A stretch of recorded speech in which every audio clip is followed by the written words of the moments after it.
más generales, ¿verdad? De una serie de conceptos que son compartidos a todos los grupos distintos de drogas y eventualmente les voy a empezar con ellos, ¿verdad? Y bueno, vamos a empezar. Nada más antes de empezar la clase, de una noticia administrativa. Ahora me comentó un compañero de ustedes que todavía tenemos el examen como restringido. Ahí me disculpan, se me había olvidado. Entonces, ahora más tarde le quito la restricción para que ustedes puedan echarle el ojo de las respuestas. ¿Saben? Entonces, bueno, con la temática del día de hoy, cuando hablamos de abuso de drogas, ¿verdad? Eso se refiere a una situación en la cual sea un consumo recurrente de drogas, usualmente se considera drogas ilícitas, ¿verdad? O cuando también sea un uso indebido de medicamentos a través de receta, ¿verdad? O inclusive venta libre, pero que tiene algún tipo de consecuencia negativa para la persona que lo está consumiendo, ya sea una consecuencia negativa en su salud, o una consecuencia negativa social o legal inclusive, ¿verdad? Digamos, no es una definición exacta, pero casi siempre que la gente habla de abuso es cuando ya se está cayendo en esas situaciones que está provocando algo dañino para la persona que lo está haciendo. Okay. Y si uno analiza, digamos, las diferentes drogas, esas son solo algunas de ellas, tal vez las más antiguas o las más conocidas, ¿verdad? Existen diferentes niveles de dependencia y también diferentes niveles en que esas drogas pueden ser dañinas para la persona. Entonces existen drogas que crean, digamos, relativamente poca dependencia y que crean relativamente poco daño, como esa que se llama crack, que de hecho vamos a ver el día de hoy. Mientras que hay otras drogas, ¿verdad? Que sí, crean rápidamente dependencia en la persona que las consume y el tipo de daños o los efectos sobre la salud de la persona tienden a ser bastante marcados, ¿verdad? Entonces, cuando se habla de drogas que se abusan, ustedes lo saben perfectamente, hay todo tipo de drogas, desde drogas que no vamos a decir que son benignas, ¿verdad? Porque, digamos, su efecto es más fácil de manejar, digamos así, por la persona que las consume, mientras que otras, en términos generales, se puede decir que la mayor parte de las personas que las consumen van a tener sus consecuencias negativas en la salud. Y, digamos, cuando se habla de drogas, usualmente hay muchas clasificaciones, muchas formas que se tratan de definir esto, ¿verdad? De las clasificaciones más utilizadas son de las convenciones internacionales de drogas, ¿verdad? Estas convenciones internacionales usualmente lo que hacen es tratar de clasificar de alguna manera, ¿verdad? Con el propósito principalmente de fiscalizar su uso. Digamos, lo que buscan es más bien como asegurar que algunas de esas sustancias que tienen algún potencial, ya sea médico o científico, ¿verdad? Estén disponibles para su utilización, que no se estén abusando de algunas otras, ¿verdad? Que por alguna razón legal o de otro índole, ¿verdad? Puedan estar produciendo más bien, digamos, algún tipo de problema o de daños inclusive a los países, ¿verdad? Y de manera, digamos, también de manera adicional, ¿verdad? Que se evite que se estén desviando hacia algunos canales ilícitos. Entonces, esas clasificaciones que se utilizan muy a menudo no corresponden exactamente con el potencial de adicción o con el potencial de daño que puede producir las sustancias, sino también con otros factores como, digamos, su tráfico y otros aspectos, ¿verdad? Que eventualmente tal vez las drogas no sean tan, digamos, entre comillas, no tan dañinas, ¿verdad? Tal vez los efectos sociales asociados al tráfico sí pueden serlo, ¿verdad? Como las categorizaciones tienden a ser un poco, o mejor dicho, no van de la mano, digamos, ¿verdad? Con el efecto más fisiológico de las drogas que se están clasificando.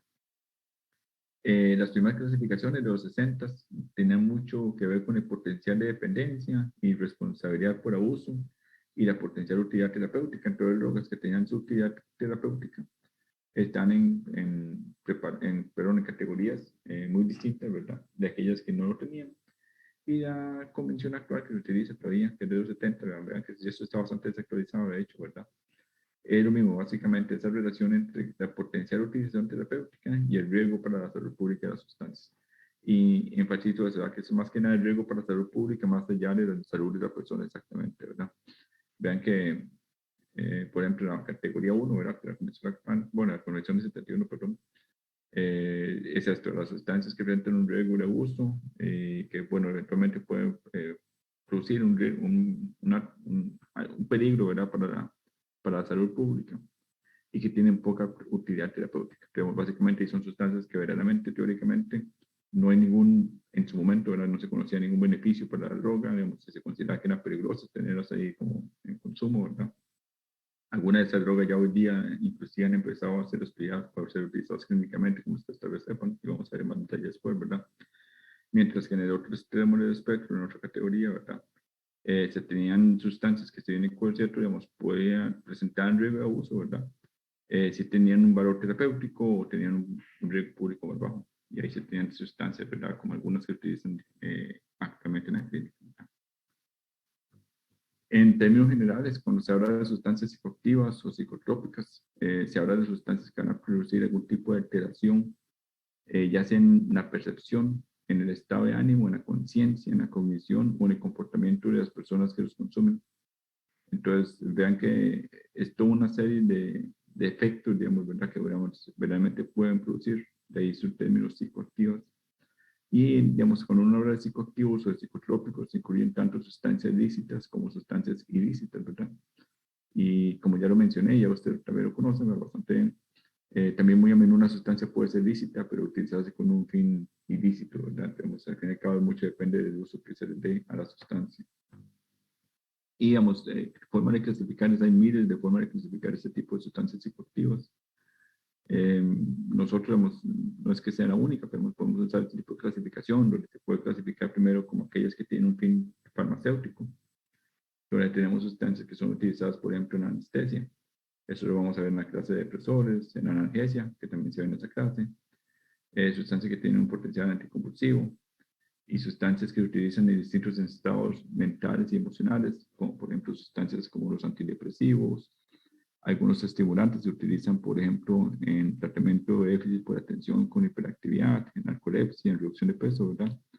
También se tienen algunos antipsicóticos, estabilizadores del ánimo, que se utilizan mucho en trastorno bipolar y en trastorno esquizoafectivo, disculpen. Se tienen también los ansiolíticos, ¿verdad? Que se utilizan obviamente en el trastorno de ansiedad y algunos depresores que se utilizan como hipnóticos, que son anestésicos, ¿verdad? Entonces, vean que digamos, todos los efectos pueden ser muy variados, pero al fin y al cabo son sustancias que están actuando ahí de manera psicoactiva.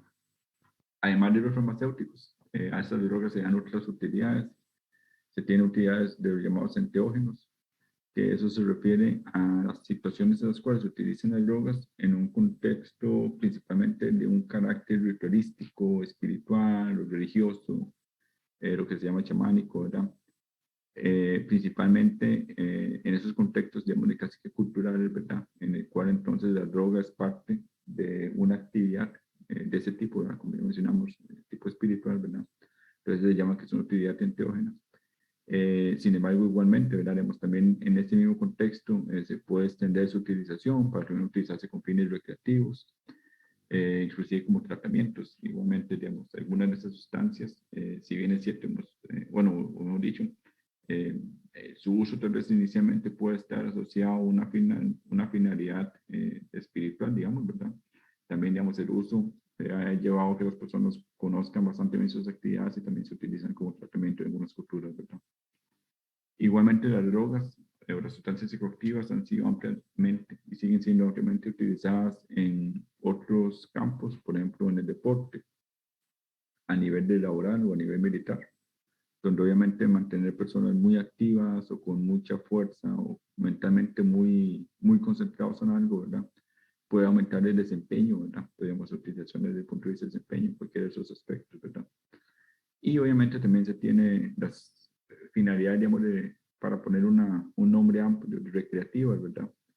En las cuales entonces las personas consumen sencillamente con un fin de recrearse, ¿verdad? Donde tenemos entonces ahí mucha clasificación de distintos tipos de drogas. Tenemos estimulantes, depresores, perdón, alucinógenos, empatógenos, intactógenos, opioides, hipnóticos, sedantes y mucho más, ¿verdad? De nuevo, yo se lo he mencionado varias veces en este curso no es de farma, ¿verdad? Entonces, no vamos a ver todas las drogas terapéuticas porque jamás terminaríamos. Vamos a enfocarnos un poco más a la parte de toxicología y dentro de eso, ¿verdad? Vamos a enfocarnos principalmente este tipo de clasificación que está indicada aquí, donde hoy vamos a ver a los estimulantes. En la próxima sesión vamos a estar hablando, si no me equivoco, y si no, ahí después me corrige la doctora Arroyo, pero la próxima semana se habla de depresores y de opioides. Y finalmente estaremos hablando de los alucinógenos principalmente en la última sesión. En el tema de droga de abuso, obviamente uno lo puede ver desde muchos puntos de vista. Nada más como para poner muy rápidamente en contexto, ¿verdad? Ese es un problema social importante. A nivel mundial se calcula, se estima, ¿verdad? Hay un estimado tirado para abajo de que se tiene más o menos 269 millones de usuarios, o sea, por menos un 5% de la población mundial entre los 15 y 64 años consume o abusa, mejor dicho, de drogas. Y se tiene más o menos 35.6 millones de personas que van a tener un desorden ya importante, ¿verdad? Asociado al uso, que ya esto representa un 13% de los usuarios.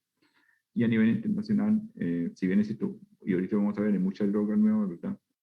Algunos drogas, digamos, por entre comillas, clásicas, siguen siendo las que siguen dominando, donde el cannabis es el más importante, digamos, en la cantidad de usuarios a nivel mundial. El seguido de los opioides, las anfetaminas y otros estimulantes de prescripción, el éxtasis y la cocaína, digamos, las drogas, ahí, digamos, entre comillas, las más tradicionales siguen dominando, digamos, el escenario. Sin embargo, la tendencia, principalmente, bueno, en muchos países, Costa Rica no es la excepción, ¿verdad?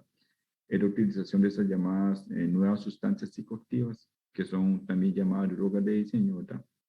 Entonces son sustancias que se desarrollan no exclusivamente, pero principalmente a nivel de laboratorio.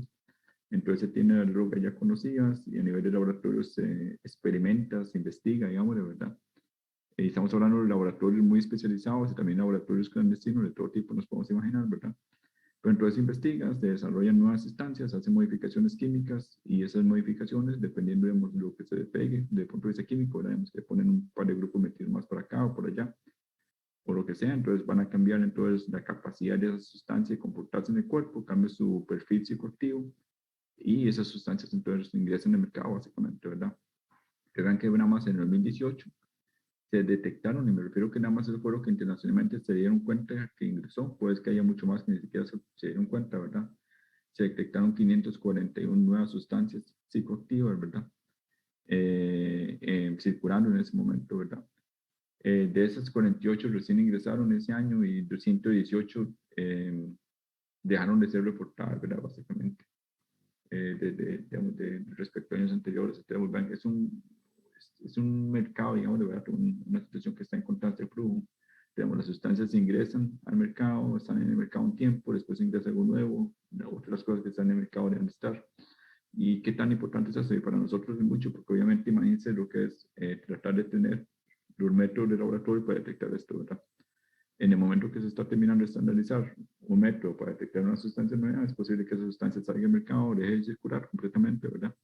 El método pierde su validez y lo que está en el mercado es una sustancia aún más reciente para la cual no se tiene una forma de detectarlo, ¿verdad? Tenemos eso sumamente complicado, nos complica completamente el programa nosotros en el laboratorio. De esas sustancias psicoactivas, para que tengan una idea de las nuevas, ¿verdad?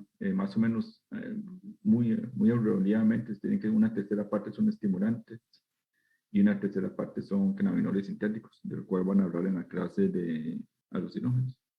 Y la otra tercera parte está distribuida entre el resto de drogas, digamos, ¿verdad? Con los alucinógenos clásicos y opioides dominando ese resto de esa otra tercera parte de las nuevas sustancias que son desarrolladas. Ok, como le mencionaba, digamos, igual algunas de las sustancias más tradicionales son las que siguen dominando el mercado, ¿verdad? Pero ahí poco a poco, entonces, más y más de esas sustancias nuevas empiezan a ingresar. Y si bien es cierto, tal vez en términos globales pueden representar un porcentaje relativamente bajo, en algunas regiones pueden volverse muy importantes. Por ejemplo, en Estados Unidos, desde hace bastantes años ya hay una crisis de opioide bastante importante. En otros países se tienen crisis de heroína, en otros países se tienen crisis de derivados de anfetamina, ¿verdad? Entonces, para cada país se va a tener entonces una situación diferente. Y bueno, y la tendencia es esa, digamos, tal vez para ustedes es muy claro y lo ven como algo muy lógico, ¿verdad? Pero para poner en contexto, tradicionalmente, digamos, en los, qué sé yo, 60, 70, 80, 90, a un inicio del 2000, lo común era que la gente consumiera una droga, básicamente, y que se tuvieran las clásicas en el mercado, y eso era, digamos, una marihuana, cocaína, heroína, digamos, ¿verdad? Y con algunas anfetaminas, y eso es lo que había, y eso es lo que se consumía, y era bastante fácil de predecir. Hoy día es mucho más complejo. Cada vez ese mercado de drogas es mucho más amplio, se está expandiendo, ha cambiado completamente la distribución poblacional, también los ingresos, digamos, para decirlo así muy fácilmente, digamos, en épocas, digamos, de, no sé, hace unos 20, 30, 40 años, el acceso de drogas era más prohibitivo para la mayor parte de la población. Hoy día la mayor parte de la población joven tiene acceso económicamente a poder consumirlas. Los fenómenos de urbanización también han acercado más la posibilidad de accesarla fácilmente, ni que se diga también, digamos, algunos medios de compra más fáciles, digamos, por diferentes plataformas. Y adicionalmente, y eso es importante para ustedes en el laboratorio, desde el punto de vista de microbiología, ¿verdad? Cada vez existen más usos de precursores o de drogas de diseño, para los cuales nuevamente no se tiene método de laboratorio. Cada vez es más común que se mezclen sustancias nuevas, ¿verdad? A nivel de laboratorio, que se desarrollen cosas raras. Hay más tecnología para desarrollarlas. Una cosa importantísima que no voy a entrar en mucho detalle hoy, pero para que lo tengan en cuenta, muy a menudo, digamos, se tienen restricciones en cada lugar para un tipo de droga, pero si, por ejemplo, se le hace una modificación, a menudo la legislación ya no cubre esa droga nueva que se acaba de desarrollar. Entonces, a veces se tienen drogas que acaban de salir, que técnicamente ahora no son ilegales, o aunque sean muy parecidas a las drogas claramente ilegales, ¿verdad? Igualmente, digamos, una cosa, digamos, pueden haber medicamentos legales que igualmente si se abusa a partir de esta cantidad, eso se consideraría ilegal, pero digamos, en las legislaciones son cada, ¿verdad? Digamos, hay bastantes aspectos legales muy complicados, ¿verdad? Que complica aún más este panorama. Como les mencioné, hay muchas sustancias nuevas que están continuamente entrando al mercado y también que, como les decía, antes usualmente la gente tendía a consumir un par de drogas y la lista o la oferta de drogas era limitada. Hoy día lo más común es que la gente consuma muchas drogas, ¿verdad? A la vez, lo cual hace que cuando una persona llegue al laboratorio, tal vez se empiece a detectar más de una cosa, ¿verdad? Y la clínica de la persona que llega tal vez no sea tan característica de que es exactamente todo el grupo de drogas, sino que llegue con sintomatología que sea una mezcla básicamente de consumo de más de una sustancia a la vez. Okay. Ahí les dejo unas diapositivas adicionales, nada más esa información, no voy a evaluar esa información, pero la pueden ustedes ver ahí como pues si tienen interés en el tema. Estos temas son muy amplios y la verdad es que no nos da tiempo de cubrirlos completamente en la cantidad de tiempo que podemos asignar al curso, ¿verdad? Pero ahí les doy un poquillo más de información, ya que no hay libro de texto, para que puedan ver un par de informaciones adicionales. Obviamente lo que no discuto en clase me brinco, digamos, eso no se evalúa en el examen, ¿verdad? Pero entonces ahí le quedan las diapositivas.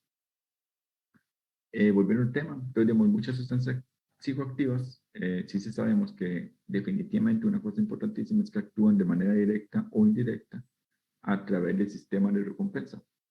Y el sistema de recompensa, como recordarán ustedes, ¿verdad? Que es súper importante para la sobrevivencia de la especie, ¿verdad? Es una fuerza evolutiva importantísima para todas las especies.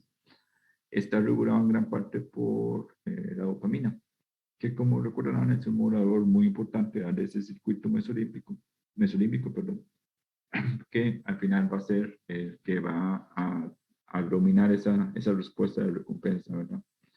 Entonces, las drogas psicoactivas, por distintos mecanismos, van a ser poderosos estímulos, ¿verdad? Para la liberación, para que esa sustancia de dopamina permanezca más tiempo ahí.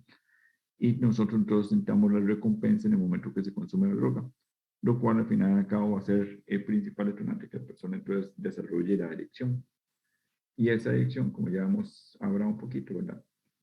Está caracterizada principalmente de eso, ¿verdad? Por esa actividad compulsiva de buscar esa gratificación asociada al consumo de la sustancia, en el momento que ya la persona entonces empieza a obviar las potenciales consecuencias adversas asociadas a eso. Digamos, ya se considera que la persona ya está con esa adicción. O sea, verdaderamente ya la persona, por decirlo así, entre comillas, ya no le importa lo que puede pasar, lo importante es consumir la sustancia.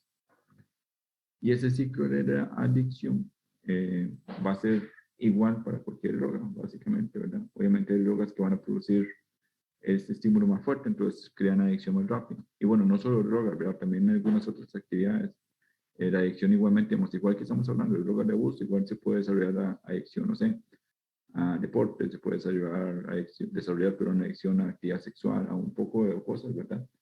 Que no solamente, digamos, no solamente vamos a hablar de drogas, ¿verdad? Son muchas actividades y otro tipo de estímulos a los que nos exponemos y que de alguna manera, entonces, digamos, van a producir ese tipo de estímulos, ¿verdad? Que al fin y al cabo, digamos, van a llevar por el mismo mecanismo a esta adicción. Digamos, de las distintas etapas en el desarrollo de la adicción, digamos que se tienen 3 etapas. La primera etapa es esta de binge o de intoxicación, ¿verdad?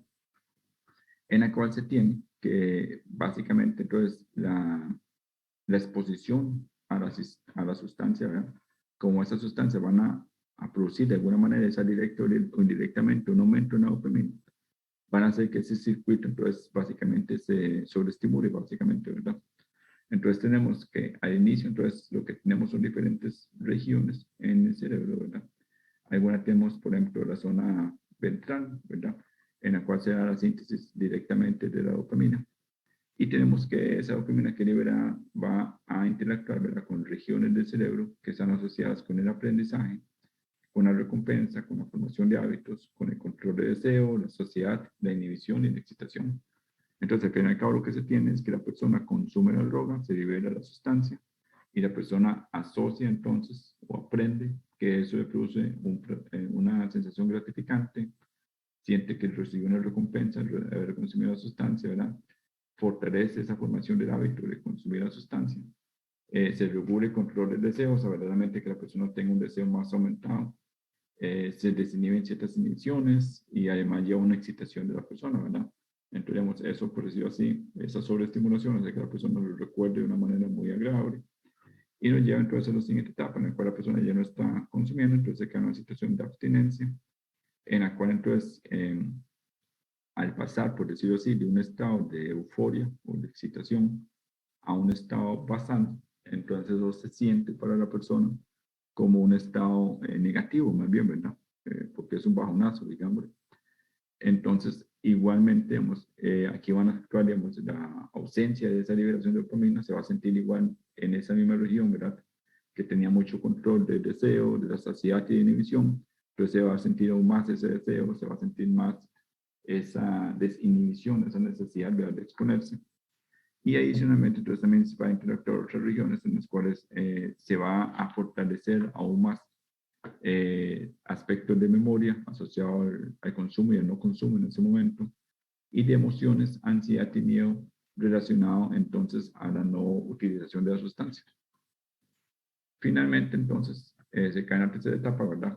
En la cual la persona verdaderamente cae en una situación llaman de preocupación, de anticipación, ¿verdad? En la cual verdaderamente se va a desarrollar todo un deseo compulsivo de volver a caer en una situación de estimulación, ¿verdad?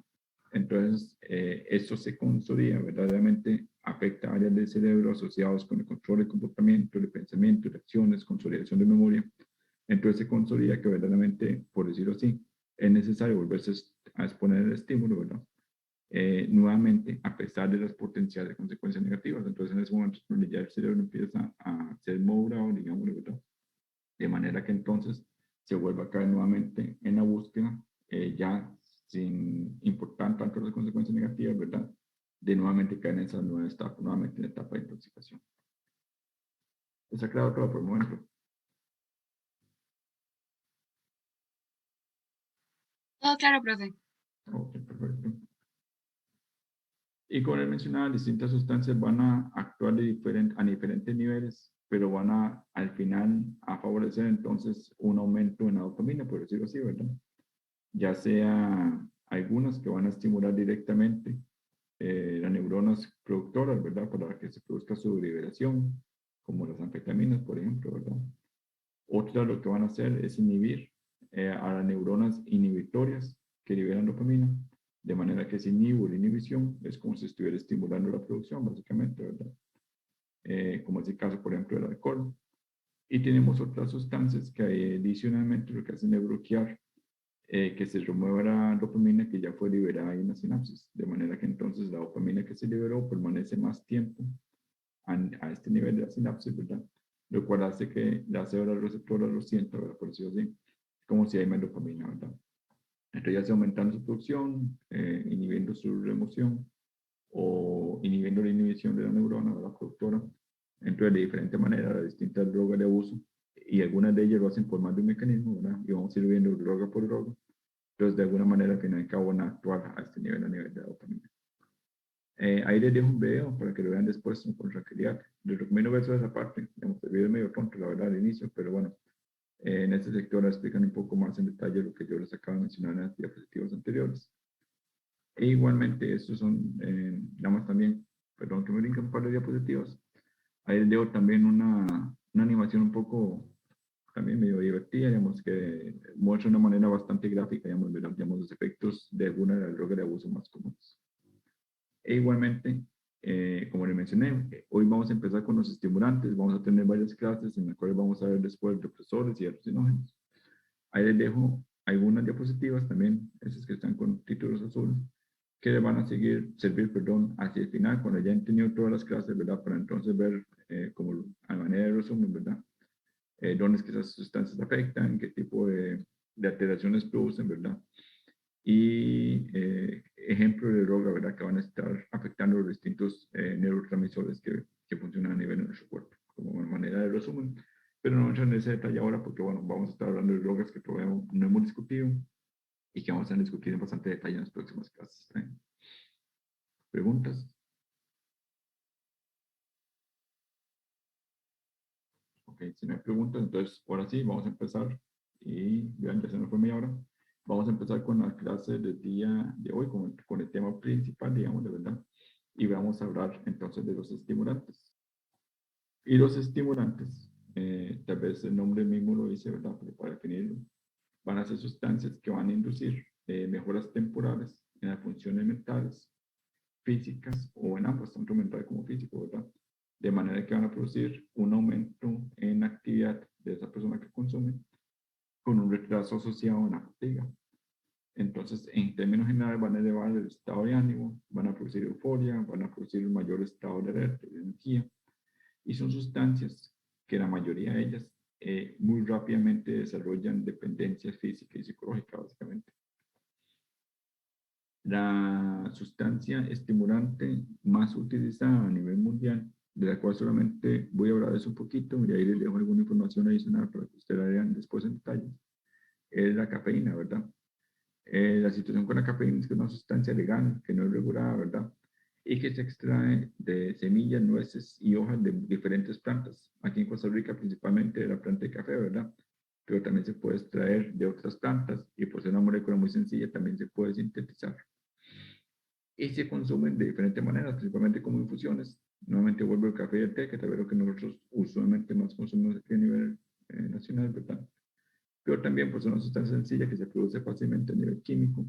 También se utiliza como suplementos en alimentos, en bebidas energéticas y también a nivel clínico, que se utiliza también en algunos tratamientos, por ejemplo, en apnea en prematuros, en infantes, también se utiliza en displasia broncopulmonar, se combina con medicamentos para el dolor y también para evitar la somnolencia. Tenemos distintos tipos de preparaciones de cafeína. En general, digamos, la cafeína obviamente, digamos, dependiendo cómo se prepare y de la fuente, van a tener cantidades muy variables de cafeína, una sustancia o una preparación. Pero nada más como para que tengan una idea vaga, ¿verdad? Un café de 8 onzas, que es el vasito pequeño, ¿verdad? Producido por método más tradicional, tiene más o menos unos 90 miligramos de cafeína, ¿verdad? Una lata de Coca-Cola de 12 onzas, que es un poquito más grande, va a tener unos 32 miligramos de cafeína, nada más como para que tengan una idea, ¿verdad?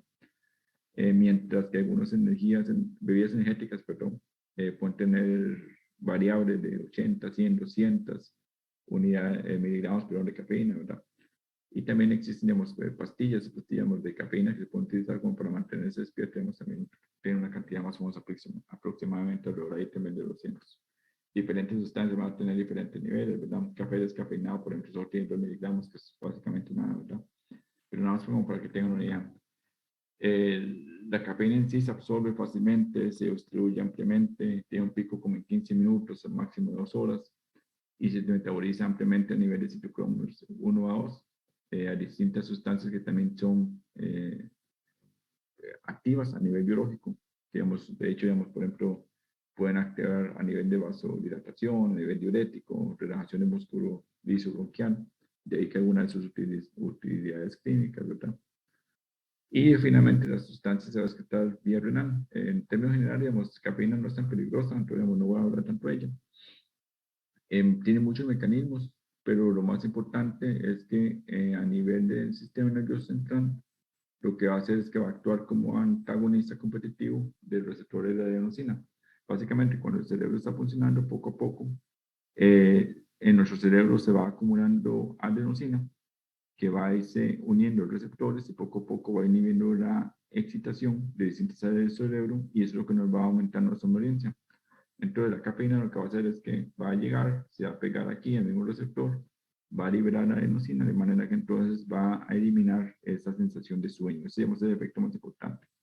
Sin embargo, también va a actuar en otras partes del cuerpo, ¿verdad? Entonces va a tener una serie de efectos adicionales.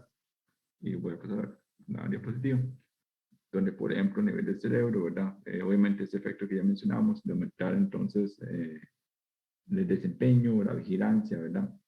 El control, ¿verdad? De sueño, básicamente. Se han visto muchos otros efectos adicionales, puede eventualmente reducir el riesgo de depresión, puede aumentar el riesgo de los AINES, puede reducir el riesgo de enfermedad de Parkinson. A nivel de pulmones, se conoce bien que se ha utilizado para tratamiento de apnea en prematuros en infantes. También se ha visto que la sustancia puede reducir el riesgo de fibrosis. En dosis altas, con dosis verdaderamente altas, puede aumentar o tener un efecto ligeramente diurético. Sin embargo, digamos, no tanto así como que nos vaya a afectar la distribución de agua corporal, por lo menos a los normales. Y a nivel cardiovascular, digamos, para que tal vez los efectos muy importantes, ¿verdad? También que va a aumentar ligeramente la presión arterial a término corto. Sin embargo, digamos, con el tiempo la persona poco a poco va a ir desarrollando entonces poco tolerancia a esto. Importante es que entonces, digamos, como es una sustancia psicoactiva, digamos, como muchas de ellas, la persona poco a poco sí va desarrollando tolerancia. Entonces aquí lo que sucede es que poco a poco la persona, conforme consume más y más café, empieza a expresar más receptores de adenosina. Entonces la cantidad de cafeína que está en el cuerpo, lo que se consume regularmente, empieza a no ser suficiente para poder tapar todos los receptores. Entonces poco a poco entonces, se va perdiendo, digamos, entre comillas, el efecto. Y personas que consumen alrededor de 350 a 400 miligramos por día, que ya estamos hablando de muy aproximadamente unas 4 tazas de café para arriba, ¿verdad? Empiezan a desarrollar un poco a poco dependencia. Y de hecho, es personas que ya desarrollan dependencia, si un día no se bebe el café de todo, o sea, caen en ese llamado síndrome de abstinencia, ¿verdad? Entonces se disminuye fuertemente el consumo, donde la persona entonces puede desarrollar estos síntomas: dolor de cabeza, fatiga, disminución de estado de alerta, disminución de estado de ánimo, un estado más deprimido, e inclusive algunos síntomas parecidos a la gripe, ¿verdad? Personas que dejan de consumir entonces van a tener un pico de esa abstinencia como a los 2 días, 1 o 2 días, y puede durar por un poquito más de una semana. Y es importante porque eso puede traer a la par con otros síntomas, puede traer a la par con ansiedad, con depresión, puede traer a la par con trastorno del ánimo, ¿verdad? Y pueden ser bastante compulsores en otro diagnóstico, ¿verdad? Y eso es bastante común en personas que por alguna razón consumen mucho café y, por ejemplo, los hospitalizan o caen en una situación tal vez de que depende un poco más de que una persona los atienda, ¿verdad? Si pierden el acceso, por decirlo así, a la fuente de café que ellos normalmente tenían, entonces puede caer en ese tipo de síndrome que, de nuevo, no es peligroso para la persona, no es que se compromete, digamos, o no es que cae en un riesgo de salud para la persona fuertemente, ¿verdad? Pero sí puede confundir bastante con, digamos, con alguna sintomatología y con otros potenciales diagnósticos. Lo que sí es importante, digamos, y se ha visto más recientemente, es que, bueno, la sustancia también a ciertas dosis puede ser tóxica. Y, bueno, aquí les quedan exactamente todos los efectos que se pueden tener, pero en términos generales, los efectos tóxicos más claros es que se caen en estado de ansiedad, de inquietud, de nerviosismo, disforia, insomnio, excitación, agitación psicomotora y divagación tanto en el pensamiento como en el habla. Adicionalmente se tienen otro tipo de efectos importantes, por ejemplo, a nivel del corazón, que se puede tener una taquicardia marcada, ritmo irregular, ¿verdad? A nivel gástrico se tiene efectos bastante fuertes, digamos, la persona usualmente desarrolla náusea, vómito, inclusive puede ser con sangre, y tiene otros efectos a otros niveles, ¿verdad? Sin embargo, ese tipo de niveles tóxicos usualmente para personas que no consumen van a ser niveles más bajos, ¿verdad? Pero usualmente ya estamos hablando de niveles bastante más marcados que las 3-4 tazas, ¿verdad? Ya se habla de sobredosis cuando se está por encima de 1200 miligramos de cafeína por día. ¿Verdad? Que ya que estamos hablando de más de 10 tacitas de café, ¿verdad? Sin embargo, El problema es que hoy día existen más y más bebidas energéticas. Además, algunos elementos tienen como suplemento la cafeína, ¿verdad?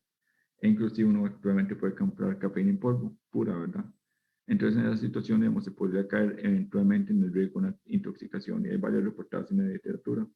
También, digamos, en situaciones donde un chiquito tuviera acceso, digamos, al polvito de cafeína, digamos, de tal vez de algún familiar, un hermano o algo por el estilo, ¿verdad? Entonces podría tener bastantes riesgos. La dosis de TAN es alta, de eh, más o menos 10 a 14 gramos de cafeína. Vean que estamos hablando de miligramos en una taza de café, o estamos hablando de gramos, ¿verdad? Estamos hablando casi de 75 a 100 tazas de café para un adulto. Es poco usual, de nuevo, digamos, a punta de café. Sin embargo, punta de suplementos sí se puede alcanzar, principalmente digamos, en un chiquito o en persona más pequeña, más susceptible, ¿verdad? Y una cosa también muy importante es que actualmente, bueno, ya hace bastante tiempo se ha popularizado bastante el consumo de cafeína asociado también al consumo con etanol. Aquí el problema es que estamos consumiendo, y eso va a ser un tema recurrente en la clase de hoy, en la clase de depresores, la mezcla de un estimulante con un depresor. El problema es que estoy enmascarando los dos efectos, ¿verdad? Entonces, si combino una vía energética que tiene cafeína, por ejemplo, con etanol, que es un depresor, lo que hago es que entonces no noto tanto el efecto del alcohol, a la misma manera que no noto tanto el efecto de la cafeína. Pero por dentro, esas dos sustancias siguen teniendo sus efectos, ¿verdad? Sus efectos tóxicos.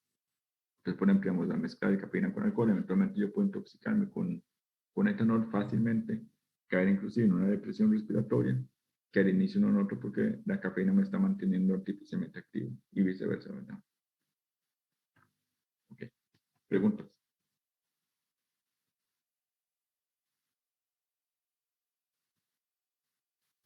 Ok. Uno de los estimulantes por excelencia es la cocaína. La cocaína, que es esta sustancia que está químicamente mostrada aquí en la esquina superior derecha, ¿verdad? Es químicamente conocida como benzoimetilegonina y es un alcaloide que va a estar presente en hojas de la hoja de la coca, ¿verdad? El Hydroxylium cocainogranulatense, que son plantas que dependiendo muchos factores, la especie de la planta, variedades, la altitud en que se cultiva, la edad de la planta y muchas otras cosas, ¿verdad? Va a llevar a que se tenga un contenido variable que usualmente anda entre un punto 3 a un 1,5% por peso.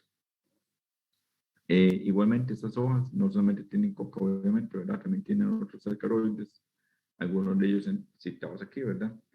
Y en términos generales, la cocaína como sustancia biológicamente activa es una sustancia que va a tener propiedades anestésicas y simpático-miméticas.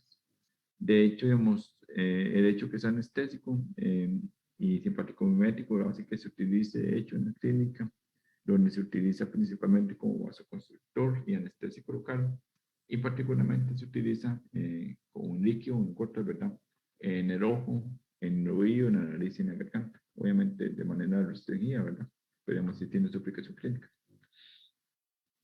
Históricamente no voy a entrar en tantos detalles, pero ustedes conocen, la cocaína es una de esas sustancias que tiene una fuerte historia cultural. Muchas de las drogas de uso, principalmente aquellas que se extraen de plantas, ¿verdad? Usualmente hay una cultura asociada a su consumo.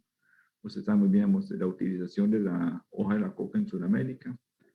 Igualmente, la cocaína cuando empezó a descubrir sus efectos, empezó a ser utilizada de diferentes maneras. Existían vinos con cocaína. La Coca-Cola, efectivamente, su nombre deriva que antes la Coca-Cola tenía cocaína. Y bueno, era tan utilizada que antes se utilizaba hasta para chiquitos, para cuando los chiquitos desarrollaban dolor de dientes, entonces se aplicaba una cremita de cocaína, verdaderamente, ¿verdad? Obviamente, conforme se fue conociendo más, todo eso fue cambiando poco a poco, ¿verdad? Y la cocaína es una de esas sustancias que aún actualmente sigue siendo ampliamente utilizada. El consumo ha variado muy poco en los últimos años, ¿verdad? Digamos, para el 2018 eh, se, se cultivó, digamos, o se traficó, se descubrió el tráfico por lo menos del equivalente a casi 250.000 hectáreas de cultivo de cocaína, produciéndose más de 1.700 toneladas de cocaína pura, ¿verdad? Y eso llevó, bueno, a la incautación de una cantidad importante. Sin embargo, ustedes saben perfectamente, ¿verdad? Que lo que se incauta siempre es apenas la punta del iceberg respecto a lo que realmente se trafica, ¿verdad? Se estima unos 19 millones de usuarios en el 2018, que han aparecido por ese momento, ¿verdad? Y es una sustancia que va a actuar inhibiendo la recaptura de los neurotransmisores dopamina, serotonina y noradrenalina en las células presinápticas. Y ese efecto de inhibir la recaptura de estas tres sustancias, ¿verdad? Va a ser bastante pronunciado. De hecho, el efecto sobre la dopamina es más marcado que el efecto producido por las anfetaminas y las metanfetaminas, que vamos a ver ahorita, ¿verdad? Entonces, como tiene un efecto más marcado sobre la dopamina, usualmente, no siempre, pero usualmente tiende a producir un poco más de adicción que las otras sustancias. Tipo de efectos que produce estaba por el toxidrome simpático-mimético, de lo cual ya hablaron ustedes la semana pasada, ¿verdad? Entonces, importantísimo, al inhibir esa recaptura, entonces vamos a tener al fin y al cabo efectos dados por las tres sustancias. Vamos a tener un exceso de dopamina, un exceso de serotonina, un exceso de noradrenalina en esta neurona, ¿verdad? Y eso va a llevar entonces a la sintomatología asociada al consumo de la sustancia. La absorción o la disposición, perdón, digamos, de esas sustancias se rige por los mismos principios que para la mayoría de otras sustancias que vamos a ver en estas próximas 3 sesiones.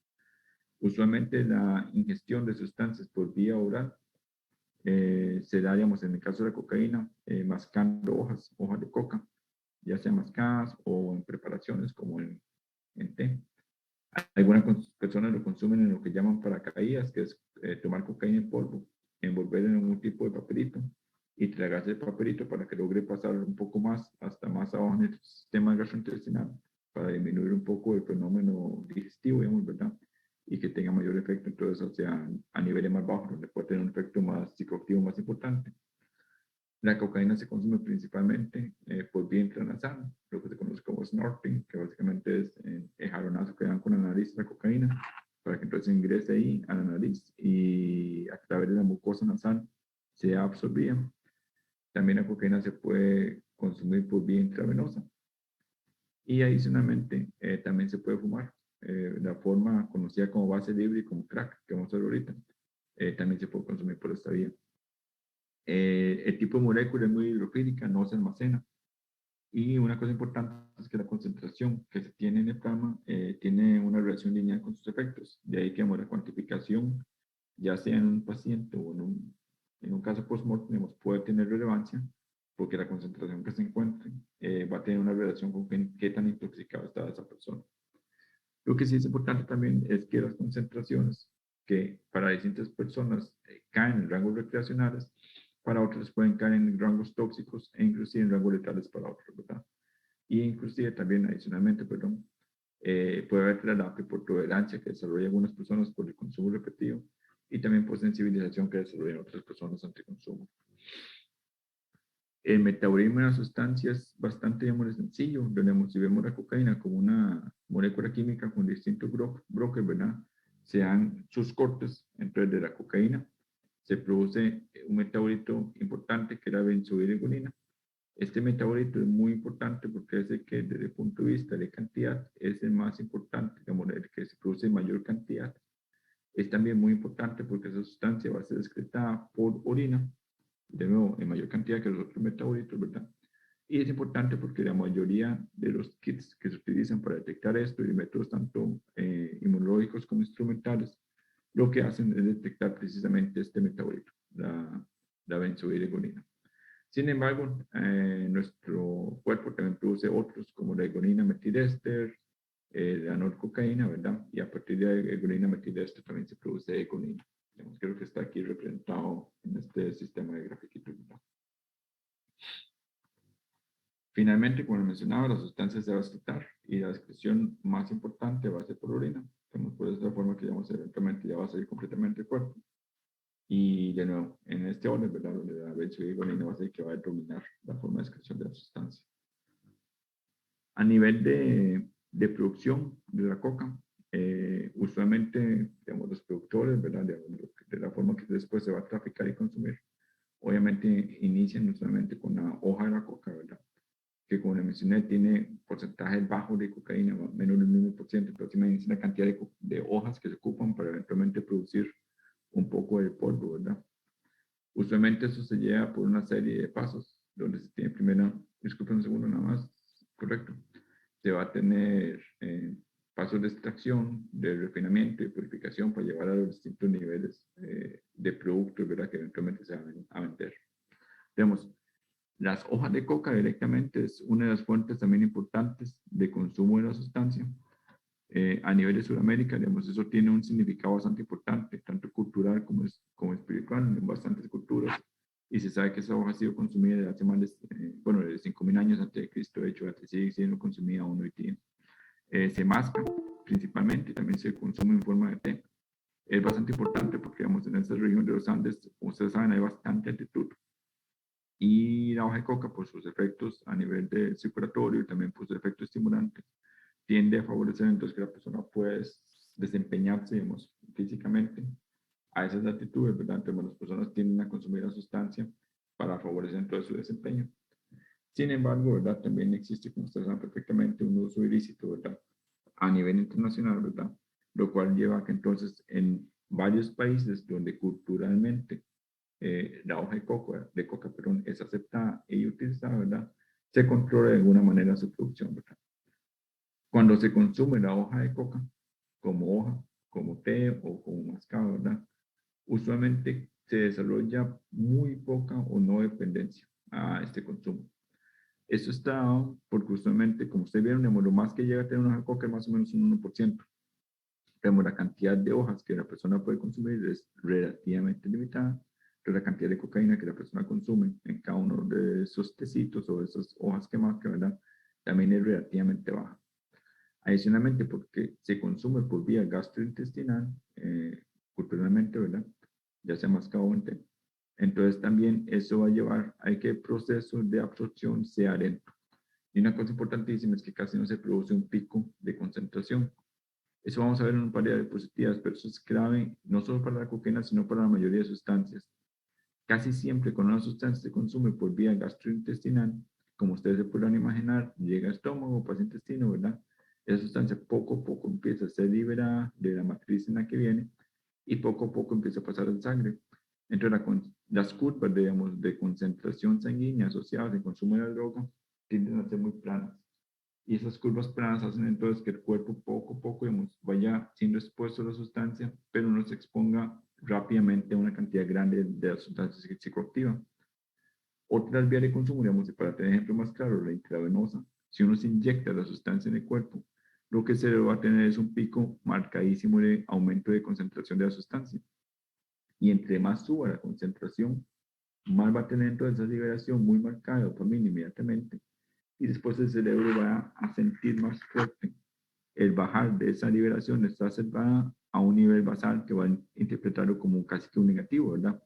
Entonces, estos métodos, de nuevo, para aterrizarlo, de consumo por vías que usualmente producen curvas muy planas, son las que tienden a desarrollar menor dependencia en comparación de esos métodos que tienden a producir picos de concentración, como en el caso de la vía intravenosa. ¿Okay?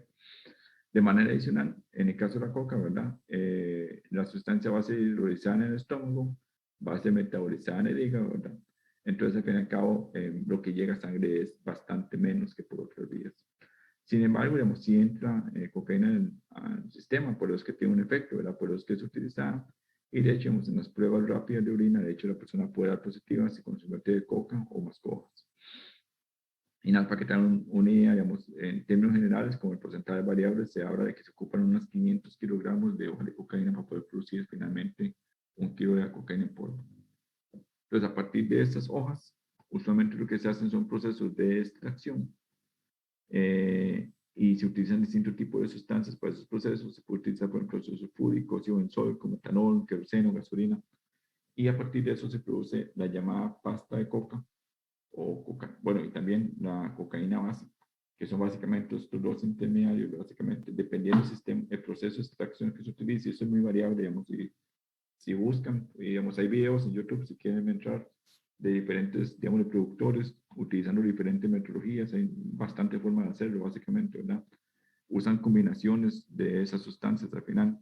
Entonces, esos intermediarios que lo que van a hacer es que poco a poco van a ir concentrando la cantidad de cocaína, lo van concentrando, lo cual es bueno, ¿verdad? Pero a la misma vez también todavía van quedando restos de esas sustancias que fueron utilizadas en el proceso de extracción. Tenemos sustancias como esa que acabo de mencionar, ¿verdad? Entonces, eso es lo que se llama la cocaína base, ¿verdad? O la pasta, perdón, que básicamente es eso, como un intermediario un poco crudo. Sin embargo, estas mismas sustancias también son comercializadas, digamos, ¿verdad? Principalmente en los países sudamericanos, que es donde usualmente se tiende a dar esos pasos en el proceso de producción, ¿verdad? Se tiende a comercializar, es más barato, es menos purificado. Sin embargo, digamos, sí, se conoce bastante claramente que es un problema de salud pública importante en algunas regiones que son importantes productores de la cocaína. Estas sustancias son bastante cáusticas, como por la amenaza, digamos, todavía tienen algunos de esos intermediarios como queroseno, gasolina, ácido sulfúrico, ¿verdad? Entonces, a menudo, digamos, algunas vías les resulta muy cáustica, muy dañina, ¿verdad? Entonces, se tiende a consumir por distintas formas. Tal vez no se inhala tanto por vía nasal, porque obviamente sería un bombazo, ¿verdad? Entonces, en algunas ocasiones se fuma o se mezcla con otras sustancias para tratar de bajar un poco el efecto cáustico asociado a las sustancias que están utilizando para extraerla. Después de esto, ya es que se obtiene entonces ya el llamado clorhidrato de cocaína, o la cocaína, o la coca, que es ese polvo blanco, ¿verdad? Que tal vez es la forma más conocida. Va a ser básicamente a partir de anterior que se purifica. Se purifica nuevamente por distintos métodos, hay muchos. Usualmente utiliza alguna sustancia también que se puede evaporar, básicamente, ¿verdad? Y adicionalmente, como se podrán imaginar, ustedes conocen, eso tiene un valor comercial muy alto. Entonces, digamos, tener cocaína pura tiene mucho valor, obviamente, pero a la misma vez vender cocaína no pura, como si fuera cocaína pura, también lo tiene, obviamente, porque estoy gastando menos cocaína y ganando más plata. Entonces, muy a menudo en este proceso también se incluyen muchas sustancias que actúan como diluyentes, digamos, como quien le echara talco para poder poner un polvo blanco que se venda también, ¿verdad? Obviamente hay más sustancias que se utilizan. Y también algunas van a ser sustancias activas, como básicamente la persona, que muy a menudo los consumidores van a probar si la sustancia verdaderamente es coca, ¿verdad? Entonces, en algunas ocasiones, digamos, le ponen algo que tenga un efecto psicoactivo parecido, pero puede ser cualquier otra cosa que sea más barato de producir. Y de eso lleva, digamos, que la cocaína de tráfico puede tener una pureza bastante alta, pero que ya llega a la calle, ya en consumidores más terminales, tal vez con niveles más altos de adicción, puede ser que la pureza es bastante baja. Entonces, puede variarse de pureza 75-95% promedio en la cocaína que se trafica, y lo que llega ya a un consumidor final, principalmente en regiones de mayores adicciones, ya la pureza puede ser tan baja como un 10%, aunque se venda, perdón, como si fuera de una pureza mayor. Lo que se consume internacionalmente son líneas que usan, eso va a depender muchísimo de la técnica y de la cantidad que se ponga y todo, obviamente, muy variable, pero usualmente la cantidad que llega a jalarse son de unos 50 o 200 miligramos. La biodisponibilidad, dependiendo también de la técnica de la persona que lo consume, puede ser tan baja de un 25% y tan alta como casi un 100% de lo que se logró jalar por vía intranasal. Intravenoso obviamente tiene un 100% de biodisponibilidad. Personas que no han consumido y que consumen una dosis muy alta es de las formas más comunes de muerte, ¿verdad? O los casos de mortalidad asociados a cocaína, muy a menudo de la persona que consume por primera vez y que no tiene medido, por decirlo así, cuánto puede consumir, se va a una sobredosis. Ir al oral, como ya mencioné, ¿verdad? Que también se puede utilizar. Ya la cocaína pura, ¿verdad? Digamos, es bastante más baja, es solamente un 20% principalmente. Finalmente, de ese polvo también se puede purificar y llevar por pasos adicionales para producir la llamada base libre y crack. Esto básicamente, como la cocaína de polvo, lo que vimos en la diapositiva anterior, es una sustancia que se descompone a temperaturas, a temperaturas altas, perdón. Entonces, si se tratara de utilizar fumada, las sustancias se degradan, básicamente, ¿verdad? Entonces, lo que se hace es que se convierte la cocaína con hidróxido de sodio para producir la base libre o con bicarbonato para producir crack, ¿verdad? Y se extrae, ya sea con electro con calor, ¿verdad? Y produce una sustancia distinta, una modificación química, básicamente, ¿verdad? Que sí va a ser más estable de calor, se va a vaporizar a los 90 grados y no va a tener tanta descomposición a la temperatura de fumado, de manera que toda la persona puede fumar la sustancia, va a tener efectos psicoactivos sin destruirla, ¿verdad? Y lo cual facilita entonces una vía distinta de consumo. Se fuma por calentamiento de la sustancia en pipillas, en alguna llama, ¿verdad? Y esa liberación de CO2 asociado, justamente cuando estamos hablando de crack, ¿verdad? Que se había purificado con bicarbonato y modificado con bicarbonato, ¿verdad? Pero esa liberación de CO2 es lo que era el craqueo característico, ¿verdad? Que es que le ha originado el nombre de crack, prácticamente, esta forma de consumo, ¿verdad? Como es un vapor, básicamente lo que se produce, ¿verdad? De cocaína, es una sustancia entonces que se va a inhalar, va a llegar a toda la superficie de intercambio gaseoso y adicionalmente, como se consume y se absorbe muy efectivamente, esa sustancia también va a llegar muy rápidamente al cerebro, va a tener una muy alta biodisponibilidad y se van a tener efectos muy rápidos y muy intensos, ¿verdad? Con dosis bastante altas en el cerebro en cuestión de segundos. Y voy pasando a la diapositiva. De manera, digamos, que se han hecho estudios, obviamente, ¿verdad? Se no debatía, donde se ha visto que la vía de consumo que produce los picos de concentración más altos y de intensidad, por lo menos, digamos, es la vía de fumado, que en cuestión de segundos ya la persona tiene efectos bastante marcados. Esto seguido de la vía intravenosa, pero también muy rápidamente, en cuestión de segundos, máximo pocos minutos, ya la persona tiene efectos también bastante marcados. La vía nasal la sigue, de nuevo, dependiendo de la técnica de snorting, donde algunas personas son más efectivas para tener efectos casi tan parecidos como los intravenosos, ¿verdad?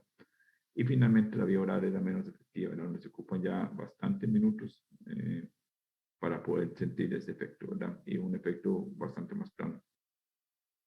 Entonces, eso yo creo que eso lo mencioné ahora hace un par de diapositivas, ¿verdad? Donde en el desarrollo de la adicción, ¿verdad? La cocaína intravenosa y la cocaína fumada van a ser las que producen la mayor adicción, dado por eso, ¿verdad? Porque son los que en un periodo muy corto van a tener un efecto muy intenso, que va a dar una sobrecarga de dopamina muy fuerte, una euforia muy marcada.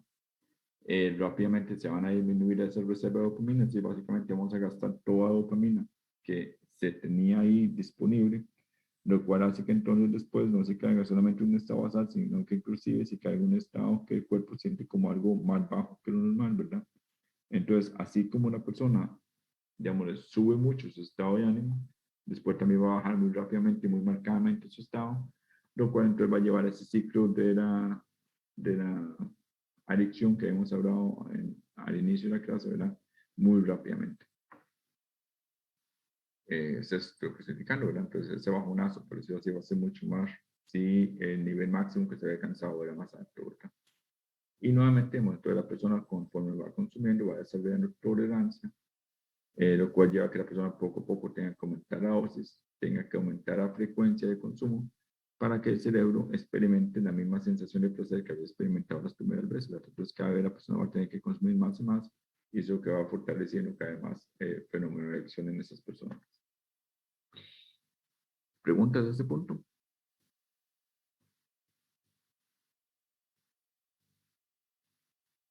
Ok. Los efectos, digamos, van a ser muy variables, ¿verdad? Obviamente, vamos a tener efectos deseables, como esa sensación física y mental de sentirse bien, de estar eufórico. También va a aumentar la alerta, va a aumentar la energía, va a suprimir el hambre. Muchas personas consumen cocaína y, digamos, son, digamos, muy funcionales, digamos, también lo utilizan para aumentar su desempeño, básicamente, ¿verdad? Personas que logran encontrar ese punto de consumo a una cantidad que no los afecte tanto, ¿verdad? Obviamente la persona igualmente poco a poco va a ir desarrollando esa tolerancia, esa dependencia, eventualmente. Pero en algún momento pueden tenerlo más o menos controlado. Pero igualmente el consumo lleva efectos no deseables, ya ustedes lo conocen, ¿verdad? De la clase de la semana pasada. Va a aumentar el ritmo cardíaco, va a aumentar la presión, la velocidad de respiración, la temperatura corporal, la sudoración.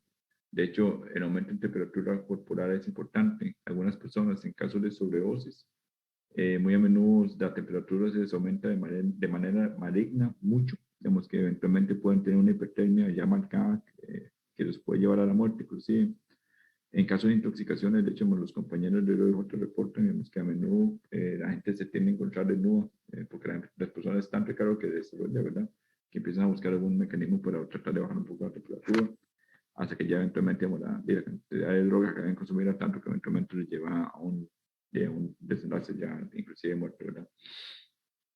Igualmente otros efectos no deseados como la vasoconstricción, la anestesia local, que como vimos es un efecto bastante marcado. Todos los sintomatologías asociados a esa hiperexcitabilidad. En algunas personas puede llevar a convulsiones, alucinaciones, bueno, hemorragia cerebral, fallo cardíaco. También en algunas personas puede llevar a síndrome serotoninérgico, que si recuerdan, ¿verdad? Está asociado con psicosis, hipertensión, hipertermia, crisis neutrónicas, temblores, ¿verdad? Convulsiones.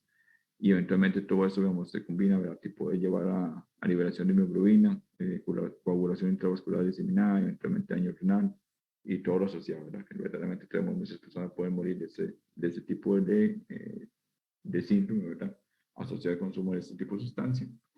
E igualmente en los sueños crónicos, usualmente, casi que invariablemente la persona va a ir desarrollando dependencia, casi que invariablemente va a desarrollar intolerancia, ocupar dosis más altas. Igualmente, si la persona lo consume por la nariz, eso como es un vasoconstrictor, poco a poco va a ir dañando el tejido, porque la persona, digamos, el tejido se va muriendo casi por necrosis, ¿verdad? Entonces lleva a destrucción de todo el tejido ahí a nivel de tabique nasal. En personas que lo fuman, digamos, crack principalmente, van a desarrollar rápidamente también bronquitis. Las personas que consumen, usualmente, como se les mencioné, la persona que se vuelve ya fuertemente adicta, empieza a descuidar su propio cuidado corporal, ¿verdad? Y se empieza a favorecer el consumo de drogas sobre el propio cuidado, sobre la propia alimentación. Saben, caen cuadros de malnutrición, pérdida de peso, otras cosas como la sensibilidad, desorientación, apatía, confusión, falta de sueño, lo cual lleva a estar exhausto, psicosis, paranoia, ¿verdad? Y nuevamente, durante los periodos que la persona está consumiendo, ¿verdad? Pueden haber periodos entonces de alteraciones en el sueño e inclusive de depresión. Digamos, obviamente va a depender mucho de la persona que consume. Una cosa importante, digamos, ya se lo mencioné, pero las vías fumadas usualmente son las vías que van a producir la mayor adicción, la mayor dependencia más rápidamente, ¿verdad? Y de hecho, característicamente la persona que consume crack es de las personas que más rápidamente pasan de ser consumidores ocasionales, digamos, de verdad, a volverse severamente adictos, a caer ya en un nivel de consumo que la persona usualmente pierde contacto con sus relaciones sociales. Y digamos, por tema muy sencillo, la persona termina casi que en la calle, ¿verdad? Básicamente consumiendo. Una cosa muy importante también de la cocaína es que muy a menudo la cocaína no se consume sola, sino que se consume en ambientes, ¿verdad? Asociados al consumo de otras sustancias, donde lo más común es que se consuma en conjunto con el etanol. Cuando se consume cocaína y etanol, volvemos a caer en esta situación, ¿verdad? En la cual estamos consumiendo un depresor, que es el alcohol, con un estimulante, que es la cocaína, ¿verdad? Entonces, pero nuevamente se cae en ese riesgo eventualmente de que una sustancia enmascare el efecto de la otra. Y muy importante es que a nivel hepático se va a dar un efecto de transesterificación, donde literalmente el grupo etilo del etanol se va a pegar a la cocaína y se va a producir una sustancia conocida como cocaetileno, o sea, una cocaína con un grupo etilo adicional, ¿verdad?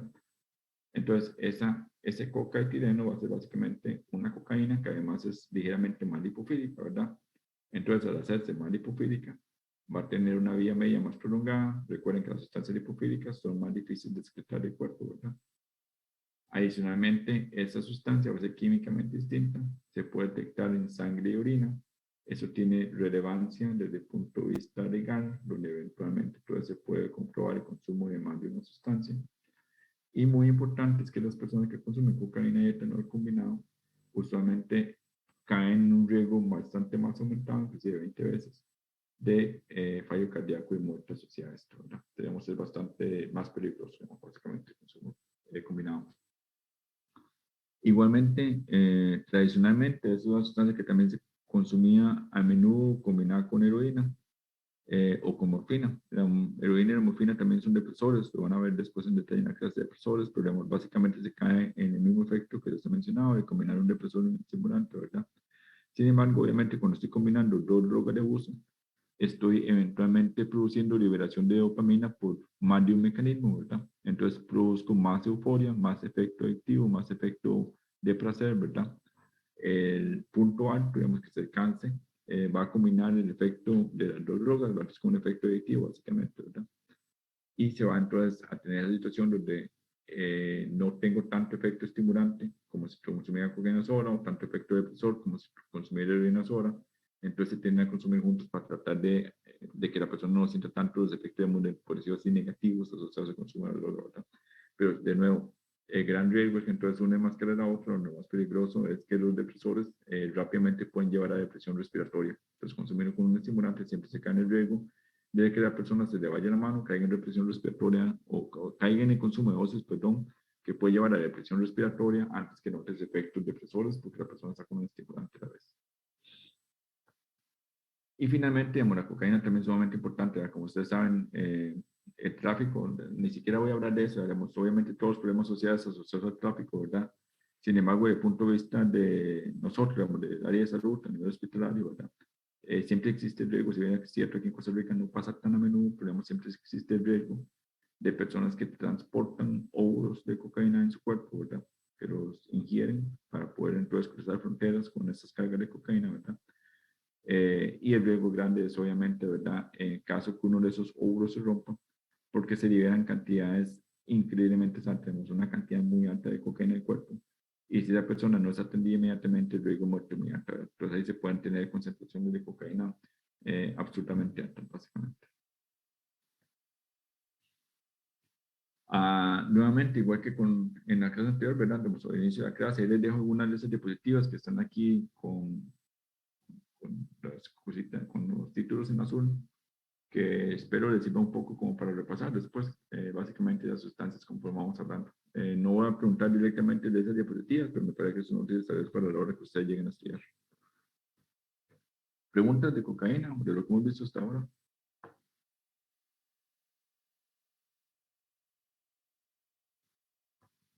Ok, si no hay preguntas, continúo. Otros grupos de estimulantes importantes son las anfetaminas y otros estimulantes asociados a estas. Básicamente, las anfetaminas y estos estimulantes asociados son sustancias que tienen una estructura básica de anfetamina, valga la redundancia, ¿verdad? Y van a tener en general un mecanismo de acción muy semejantes. La anfetamina es la sustancia que estamos aquí arriba a la derecha. Entonces, ahorita entro en algunos detalles de algunas particulares, pero en general, digamos, como grupo grande, van a producir euforia, van a ser estimulantes, ¿sí? Van a aumentar el estado de alerta, van a suprimir el apetito, la fatiga, van a disminuir el sueño, van a aumentar la presión arterial, la frecuencia cardíaca, la contractilidad del músculo cardíaco, perdón, van a producir midriasis, broncolilatación. También, al igual que la mayoría de estimulantes, van a tener una alto potencial de dependencia. Y importante es que esas sustancias también se asocian a un riesgo importante de psicosis.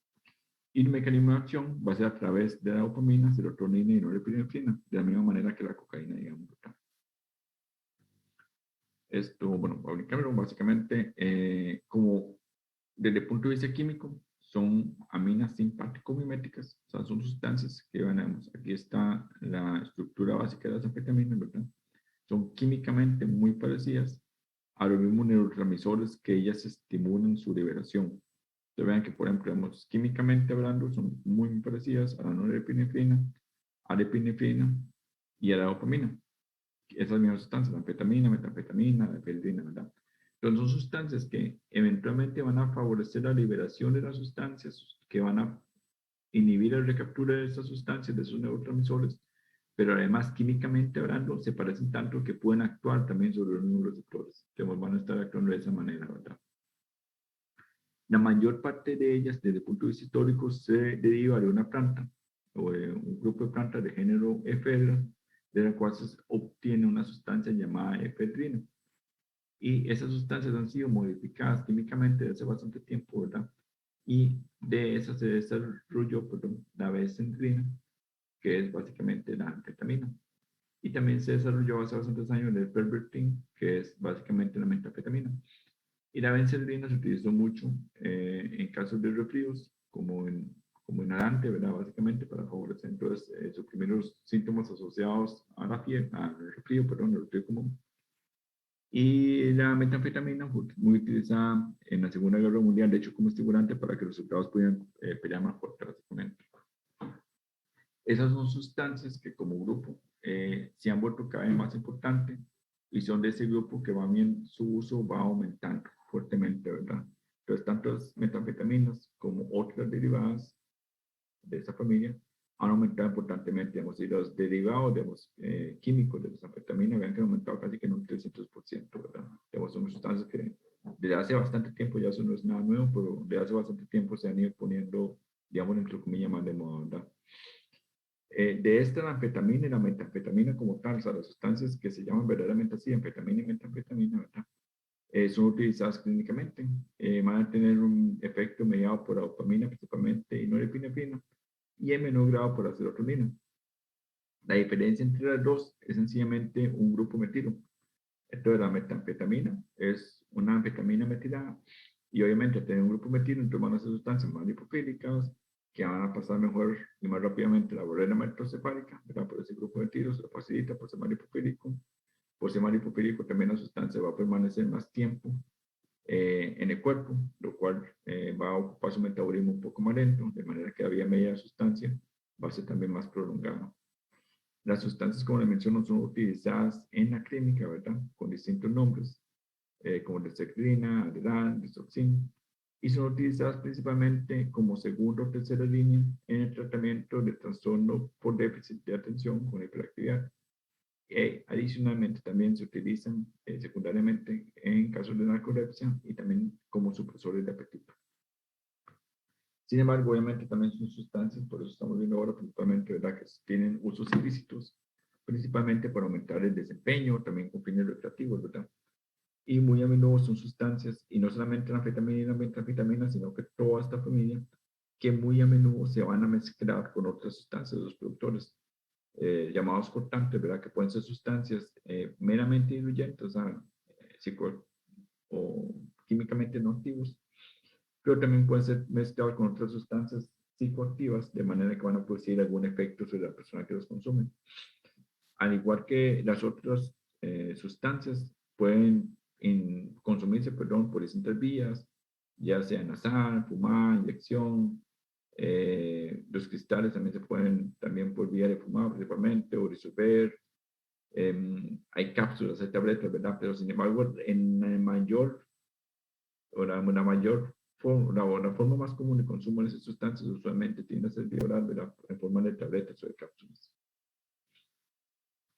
Al igual que la cocaína, el potencial de que la persona desarrolle dependencia va a depender mucho de la vía de administración, de manera que la dependencia asociada al consumo oral va a ser más baja que la que se desarrolla por personas que lo fuman, básicamente, ¿verdad? Y adicionalmente se va a tener entonces distintos grados de pureza. Digamos, se tiene una forma bastante pura de metanfetamina llamada crystal meth, ¿verdad? Que se desarrolla en algunos laboratorios, ¿verdad? Que van a ser entonces formas muy, muy puras de la sustancia. Pero igualmente se tienen entonces formas menos puras que, como les menciono, pueden tener una mezcla de esas sustancias con otras, ya sea activas o no activas, básicamente.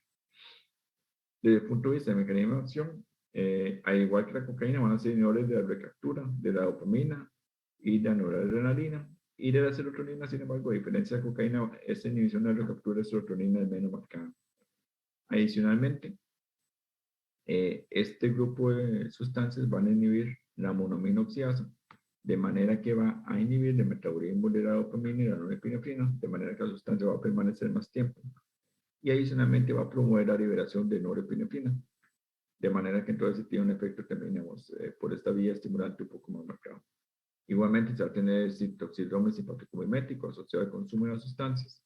Y parecido al caso anterior, se va a tener efectos deseados muy dirigidos a ese bienestar asociado al consumo de la sustancia, ¿verdad? Y ese aumento en el desempeño por ser estimulantes. E igualmente los efectos no deseados generales van a estar muy asociados a esos efectos estimulantes más marcados, ¿verdad? A esa hiperexcitabilidad. Igualmente el riesgo de convulsiones, el riesgo de daño cerebral, de daño cardíaco, ¿verdad? El mismo riesgo del síndrome serotoninérgico. Y igualmente, ¿verdad? Este riesgo, digamos, a nivel crónico de desarrollo de dependencia, de descuido de la persona, digamos, pérdida de peso, malnutrición, desorientación.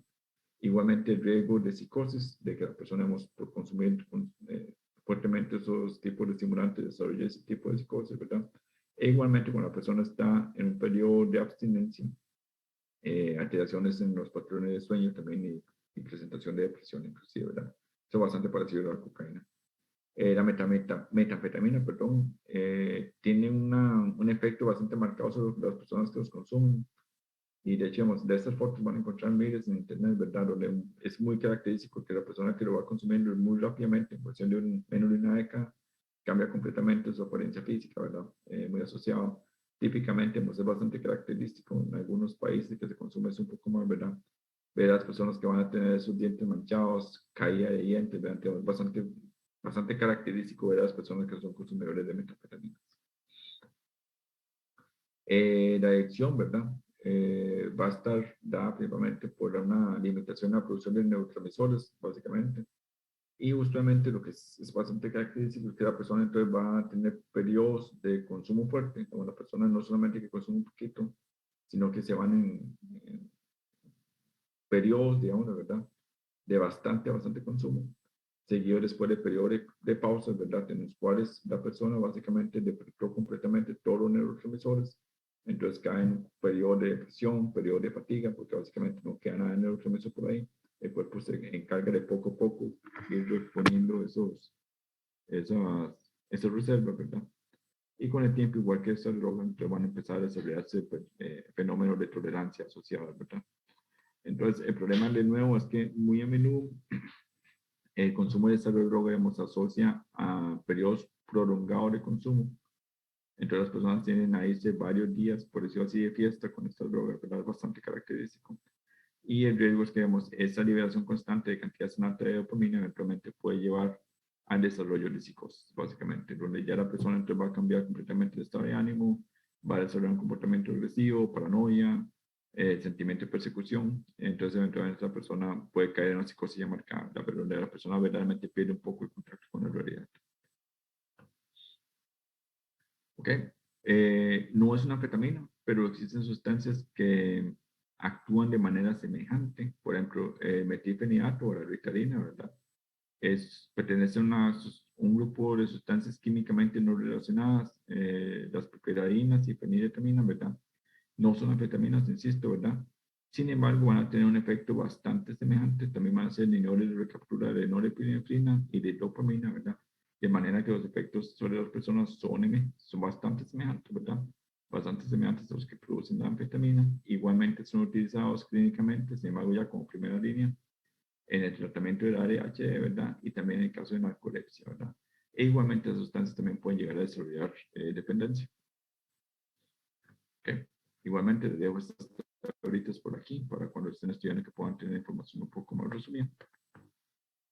Y de este grupo de sustancias, entonces, es que se derivan un grupo también importante, digamos, de sustancias que son básicamente anfetaminas o metanfetaminas modificadas, de las cuales de lo más importante es el éxtasis, o MDMA, que básicamente es un derivado psicoactivo de la anfetamina.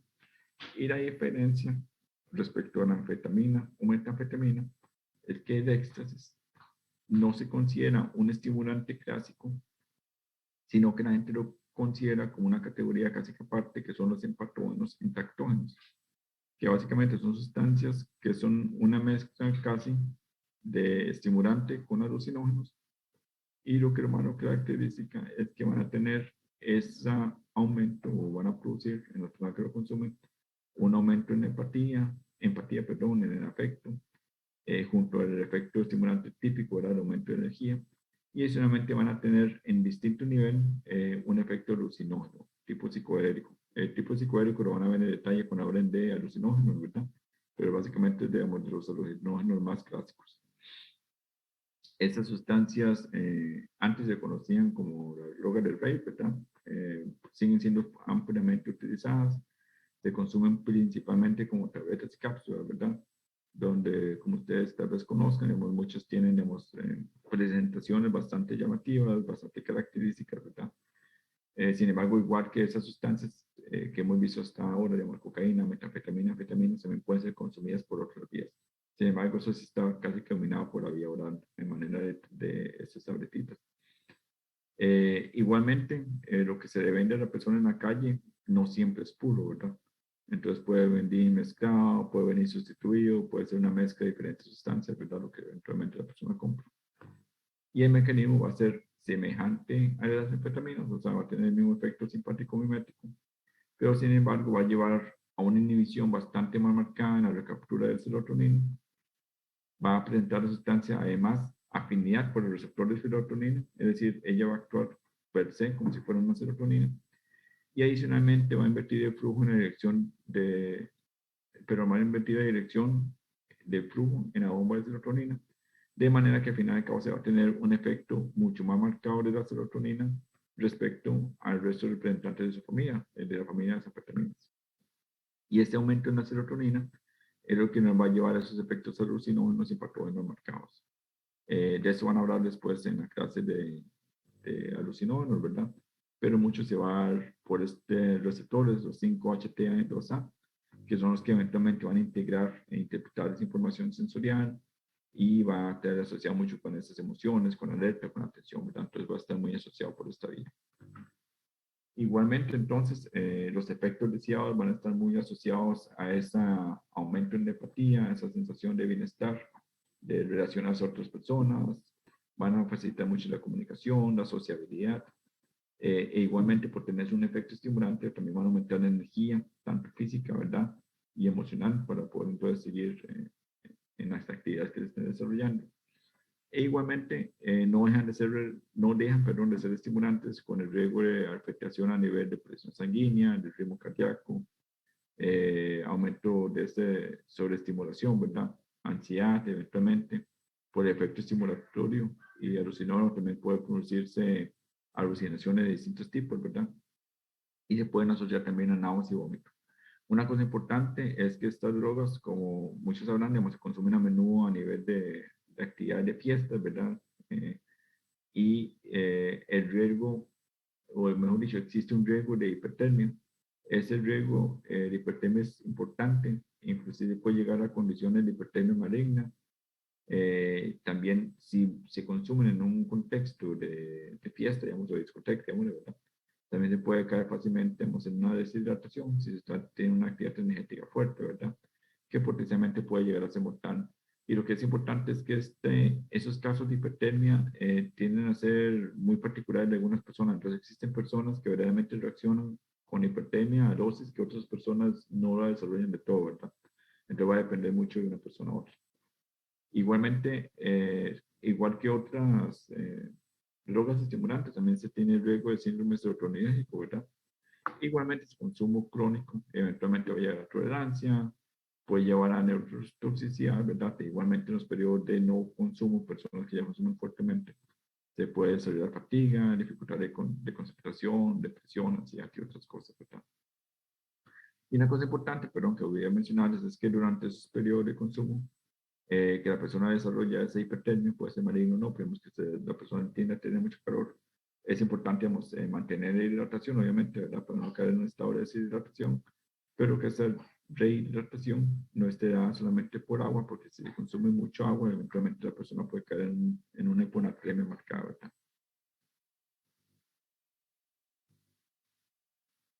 Igualmente existen otras sustancias relacionadas que no son exactamente el éxtasis, ¿verdad? Hay muchas, son solamente algunas de las más viejitas, digamos, ¿verdad? Donde además del éxtasis, que es MDMA, se tenía, bueno, se tiene todavía el MDA, ¿verdad? Que tiene efectos ligeramente más alucinógenos que el éxtasis, se tiene el MDA menos utilizado, que es menos estimulante, bueno, y otros, ¿verdad? Lo importante aquí es que existen muchas modificaciones químicas y cada modificación química va a hacer eventualmente que la sustancia se comporte ligeramente distinto y que entonces durante algunos años se ponga de moda una droga, después se pone de moda la otra, después una modificación y la otra, ¿verdad? De nuevo, desde el punto de vista de micro, de nosotros el laboratorio, eso a veces complica porque obviamente dependiendo de la modificación de los métodos que tenemos para detectarlos pueden ser más o menos eficientes para hacerlo, ¿verdad? E igualmente les dejo algunas tablas con información de esas sustancias que acabamos de ver, ¿verdad? Para que después lo puedan repasar cuando estén estudiando. ¿Preguntas a este punto, muchachos?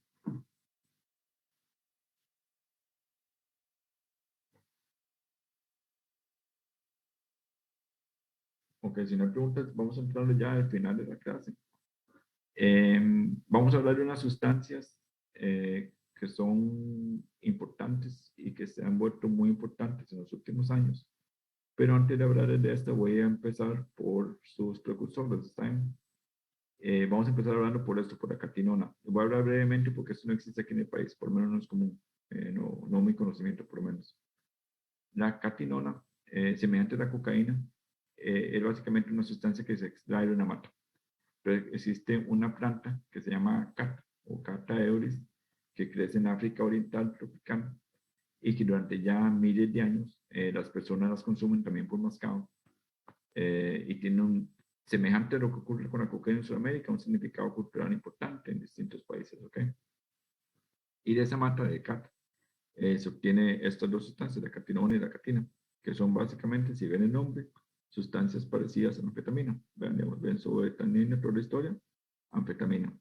O pseudoephedrina, que como vimos son sustancias químicamente muy relacionadas. ¿Ok? Entonces, básicamente son sustancias tipo anfetamina, al final, ¿verdad? Entonces, por ser de ese tipo, son estimulantes también semejantes a anfetamina, son simpáticos miméticos, producen euforia también, hiperactividad, ahora pérdida de apetito, insomnio. Cuando se consumen más gas, van a tener efectos que duran de 1 a 3 horas, igual que las otras sustancias que se consumen mascando, la hoja original. La dependencia es leve o máximo moderada, menos que la dependencia causada por el alcohol y el tabaco. Obviamente, digamos, si se consume mucho, eventualmente se lleva abuso. Y el abuso en esos países que los consumen tiene mucho que ver, digamos, o tiene efectos, digamos, principalmente a nivel de la boca, de la vía que se consume, mucosas y gastrointestinal. Entonces lleva irritación, constipación, anorexia, dependencia, eventualmente, bueno, otros efectos, manía, paranoia, alucinaciones, agresividad. En algunas personas puede llevar ataque cardíaco, daño pulmonar, hepático, y bueno, eliminación de deseo sexual y algunas manchas en los dientes principalmente. Vean que de nuevo es parecido a la cocaína, pero su consumo sí lleva a una dependencia más marcada y lleva efectos secundarios más marcados, ¿ok? Nada más como para empezar.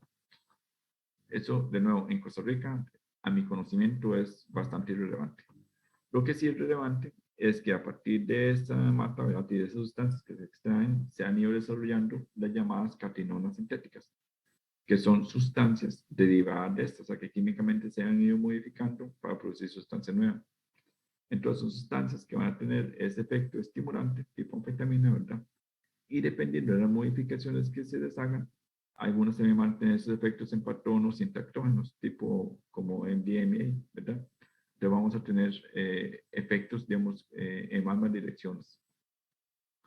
Este tipo de sustancias muy a menudo también se producen en las mismas presentaciones que todas las anteriores. Entonces tienen polvos, tienen tabletas, tienen cápsulas, ¿verdad?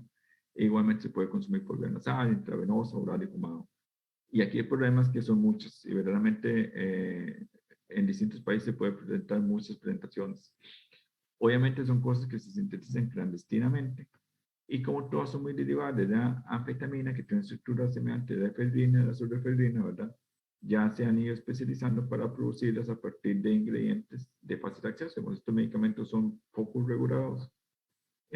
Otras sustancias como las derivadas de esas plantas del CAT también obviamente no son tan reguladas, no es tanto su regulación.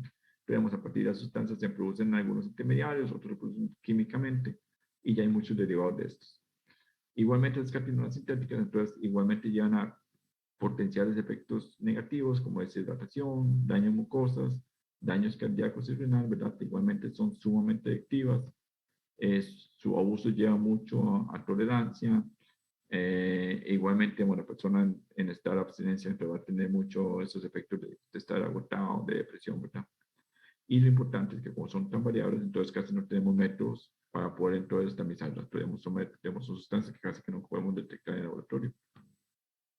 Y esas son muchas. Esas son solamente las más conocidas. De esto no tienen que saberse de memoria ni los nombres químicos, ni tampoco cómo se les conoce generalmente, ¿verdad? Ni exactamente cuáles son los efectos. Nada más quiero que tengan una idea más o menos de que existen distintas opciones, ¿verdad? De diferentes presentaciones. Por ejemplo, la metcatinona va a ser estimulante, muy semejante a la metanfetamina. La mefedrona también va a ser estimulante, también semejante a la anfetamina y metanfetamina. La metilona va a ser muy semejante más bien al MDMA. Esta MDPV también es estimulante, sin embargo, se asocia frecuentemente con paranoia, con alucinaciones, con alteraciones de deseo sexual muy marcado, ataque de pánico, agitación y, muy importante, comportamiento violento. Esta otra, la FAPVP, también es estimulante, pero también se asocia mucho a alucinaciones y paranoia, y hay bastante más.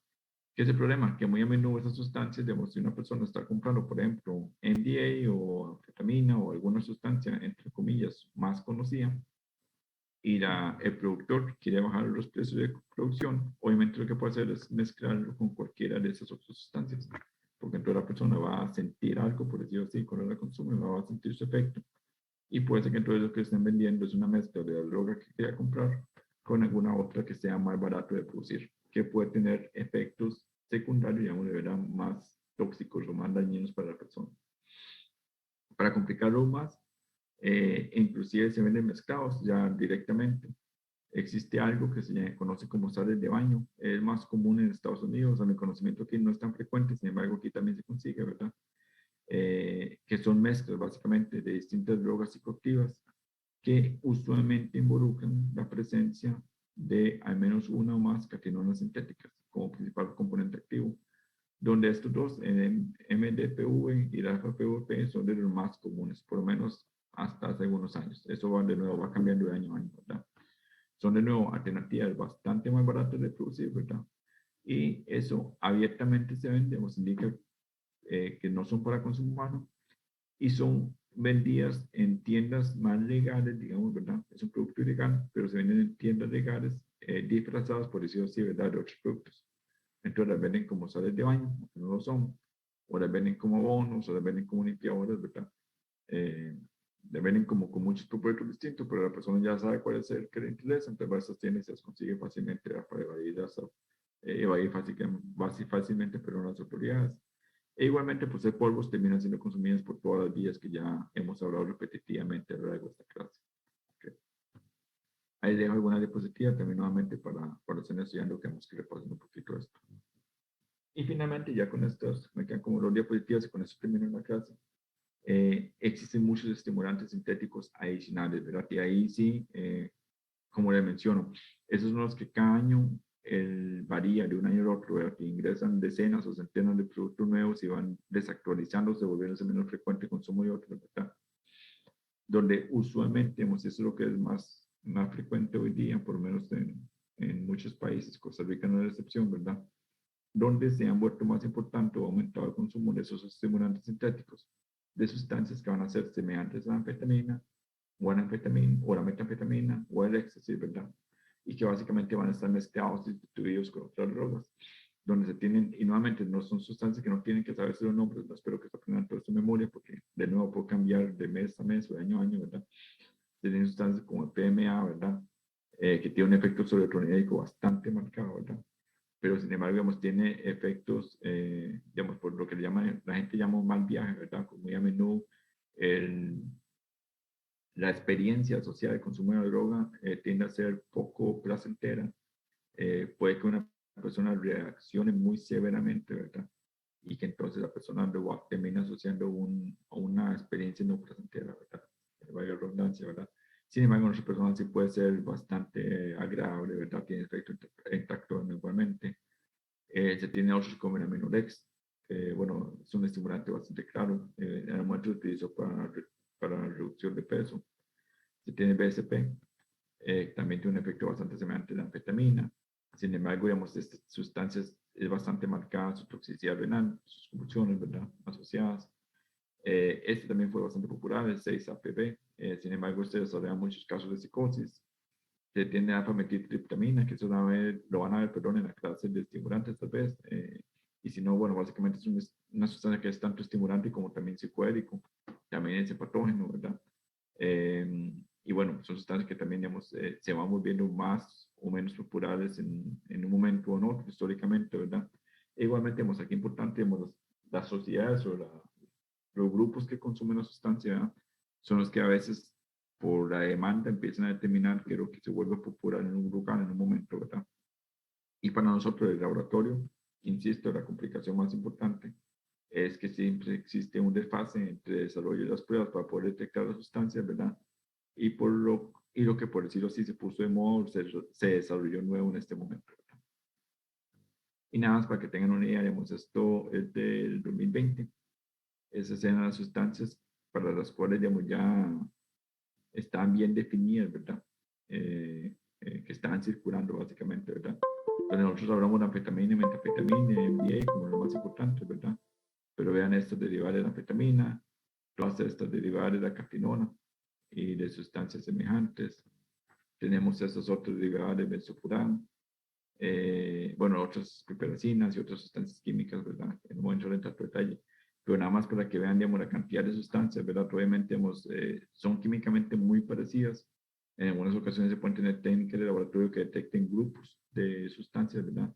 Pero sin embargo se vuelve un reto importante a nivel de laboratorio poder mantenerse al día, ¿verdad? Y poder detectar todas estas sustancias. No sé si tienen alguna pregunta.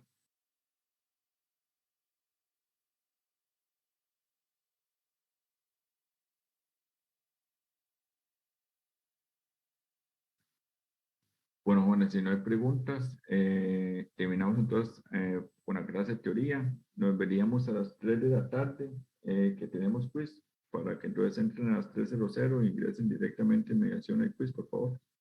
Y después tendríamos la clase de laboratorio.